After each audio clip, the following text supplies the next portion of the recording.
Assalamualaikum warahmatullahi wabarakatuh. Perkenalkan, nama saya Muhammad Zain Alaska, NIM 2020-53069, Prodi Sistem Informasi kelas. Di sini saya akan menjelaskan materi tentang dasar akuntansi pertemuan pertama. Sebelumnya, tujuan materi dasar akuntansi yaitu 1. Menguraikan karakteristik sebuah perusahaan. Yang kedua, menguraikan peran akuntansi dalam perusahaan. 3. Menguraikan pentingnya etika bisnis dan prinsip-prinsip dasar perilaku yang etis. Yang keempat, menguraikan profesi akuntansi. Yang kelima, mengikhtisarkan perkembangan prinsip-prinsip akuntansi dan mengaitkannya dengan praktik akuntansi. Yang keenam, membuat persamaan akuntansi dan menjelaskan setiap unsur dalam persamaan tersebut. Yang ketujuh, menjelaskan bagaimana transaksi bisnis dapat dinyatakan dalam perubahan-perubahan yang terjadi pada 3 unsur dalam dasar persamaan akuntansi. 8. Menguraikan laporan keuangan perusahaan perseorangan dan menjelaskan bagaimana laporan-laporan tersebut saling berhubungan. Yang terakhir, menggunakan rasio kewajiban terhadap ekuitas pemilik untuk menganalisis kemampuan bertahan perusahaan dalam kondisi bisnis yang buruk. Oke, jenis-jenis perusahaan. Yang pertama, perusahaan manufaktur. Contohnya perusahaan. Yang pertama, contoh perusahaan Honda. Honda membuat produknya ada mobil dan motor. Yang kedua, perusahaan Intel, produknya komputer. Yang ketiga, perusahaan Boeing, produknya adalah membuat pesawat terbang. Yang keempat, perusahaan Nike, produknya membuat sepatu dan pakaian olahraga. Yang kelima, perusahaan Coca-Cola, membuat produk minuman. Yang terakhir, perusahaan Sony, membuat barang elektronik seperti kamera, HP, dan lain-lain. Yang kedua, jenis-jenis perusahaan yaitu perusahaan dagang, seperti perusahaan Carrefour, produknya barang kebutuhan sehari-hari. KitStation, produknya mainan. Perusahaan Electronic City, produknya seperti barang-barang elektronik. Perusahaan Lens & produknya pakaian. Perusahaan Amazon.com, produknya buku, CD, dan produk-produk lainnya melalui internet. Yaitu jenis-jenis perusahaan yang ketiga, yaitu perusahaan jasa. Contohnya perusahaan Disney,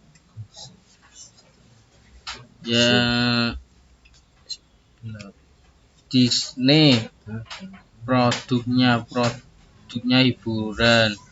Perusahaan Garuda Indonesia berupa transportasi. Marriott hotel atau penginapan. Keempat, Citibank, keuangan dan perbankan. Yang kelima, Telkomsel, telekomunikasi. Jenis-jenis organisasi perusahaan. 1. Perusahaan perseorangan. 2. Persekutuan. 3. Korporasi.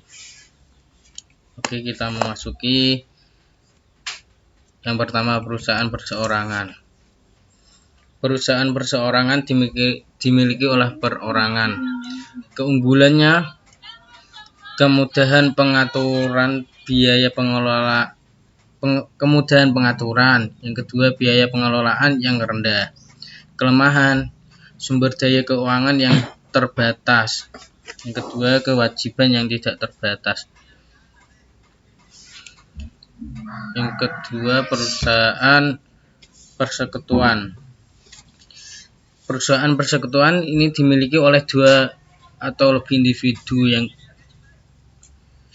dilakukan secara bersama ya. Keunggulan persekutuan ini, yang pertama, sumber daya keuangan yang lebih besar dibandingkan dengan perusahaan perseorangan. Yang kedua, tambahan keahlian manajemen. Kelemahan persekutuan yaitu kewajiban yang tidak terbatas, karena ini dilakukan oleh dua orang, tidak perseorangan. Yang ketiga, korporasi dibentuk berdasarkan peraturan pemerintah sebagai badan hukum yang terpisah. Seperti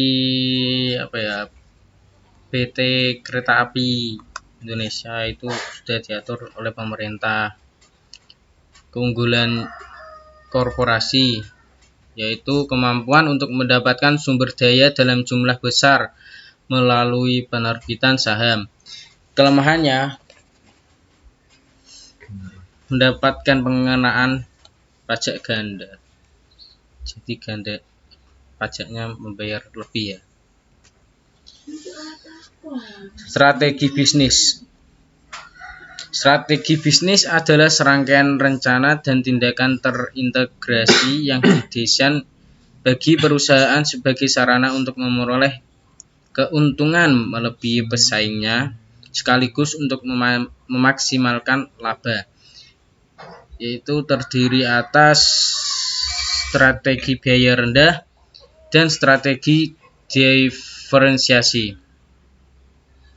Oke, kita memasuki strategi biaya rendah. Berdasarkan strategi biaya rendah, suatu perusahaan mendesain dan menghasilkan produk atau jasa dengan kualitas yang diterima konsumen pada biaya yang lebih rendah dibandingkan dengan para pesaingnya.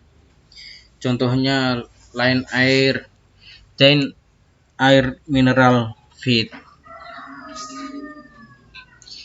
Yang kedua, strategi diferensiasi. Berdasarkan strategi diferensiasi, sebuah perusahaan mendesain dan menghasilkan produk atau jasa yang memiliki kekhususan atau karakteristik yang unik sedemikian rupa sehingga konsumen bersedia membayar harga yang lebih tinggi dibandingkan harga yang umum.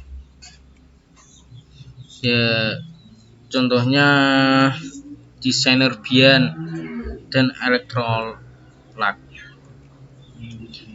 Rantai nilai sebuah perusahaan. Rantai nilai adalah cara yang dilakukan perusahaan untuk memberikan nilai tambah bagi pelanggannya melalui pemrosesan input menjadi produk atau jasa. Prosesnya yang pertama, input terus masuk ke dalam proses bisnis. Kemudian lanjut ke produk atau jasa. Yang terakhir ada nilai pelanggan. Nilai pelanggan tergantung kepuasan pelanggan.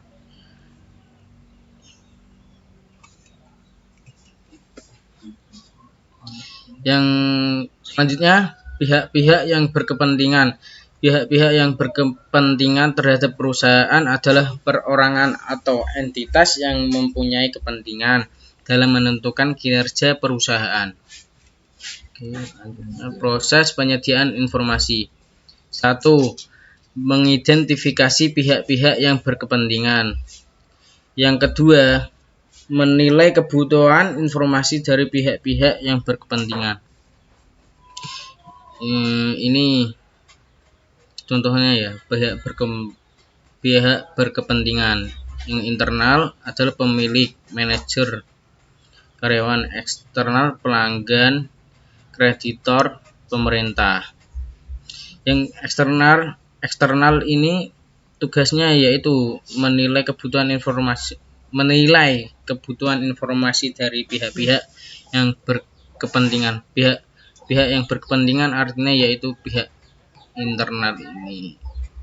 Maksudnya yang dinilai adalah pihak internal. Proses penyediaan informasi. 4. Yang ketiga, mendesain sistem informasi akuntansi untuk memenuhi kebutuhan pihak-pihak yang berkepentingan. 4. Mencatat data ekonomi berkaitan dengan aktivitas dan peristiwa bisnis.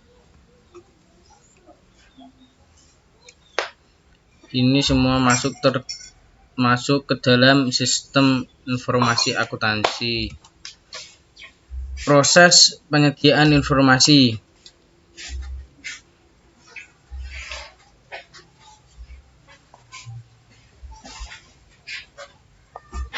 Menyusun laporan keuangan untuk pihak yang berkepentingan.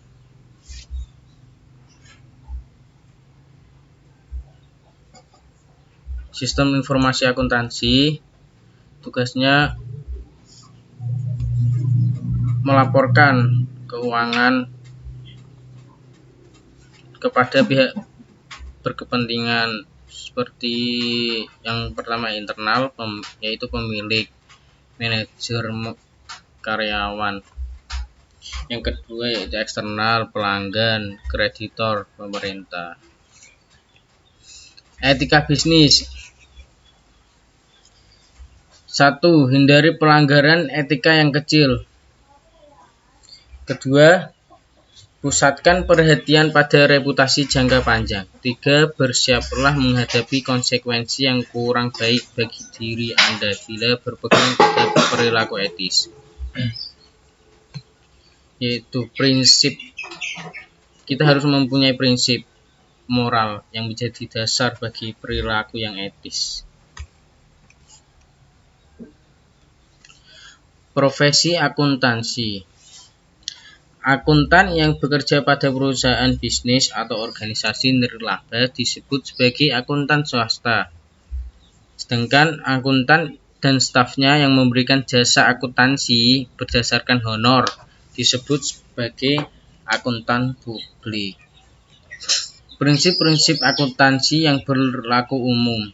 1. Konsep entitas usaha. Konsep ini mengharuskan agar aktivitas usaha dicatat secara terpisah dari aktivitas pihak-pihak yang berkepentingan.